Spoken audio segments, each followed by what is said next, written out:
యోహాను సువార్త 9:35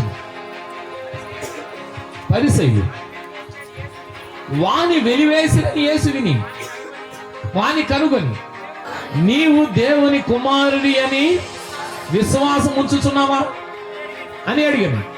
అందుకు వాడు, ప్రభువా, నేను ఆయన యందు విశ్వాసం ఉంచుటకు ఆయన ఎవడని అడగగా, యేసు, నీవు ఆయనను చూచుచున్నావు, నీతో మాట్లాడుచున్నవాడు ఆయనను.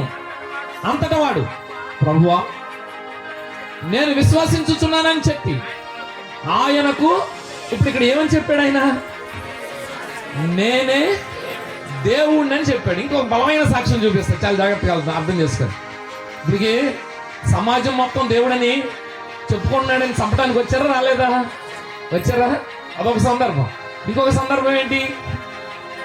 పుండుగుడ్డోడికి కళ్ళు ఇచ్చినప్పుడు దేవుడే చెప్పాడు, దేవుని కుమారుని అంటే ఎవరు? ఇప్పుడు నేనే దేవుని, నువ్వు ఆయన చూస్తున్నావు, మాట్లాడుతున్నావు అని అంటే నేను విశ్వసిస్తున్నానని అన్నాడు. ఇంకొక సందర్భం దెయ్యంతో శోధించిన సందర్భం. చాలా జాగ్రత్తగా అర్థం చేసుకోండి.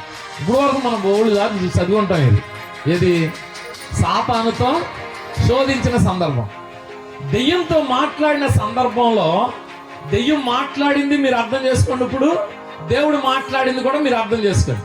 అర్థమైంది కదా? మనుషులతో మాట్లాడింది ఇప్పుడు వరకు నేర్చుకున్నాం. మనుషులతో మాట్లాడా మాట్లాడలేదా? ఏమని మాట్లాడాడు? నేనే దేవుణ్ణని మాట్లాడాడు మనుషులతో. అర్థమైంది కదా?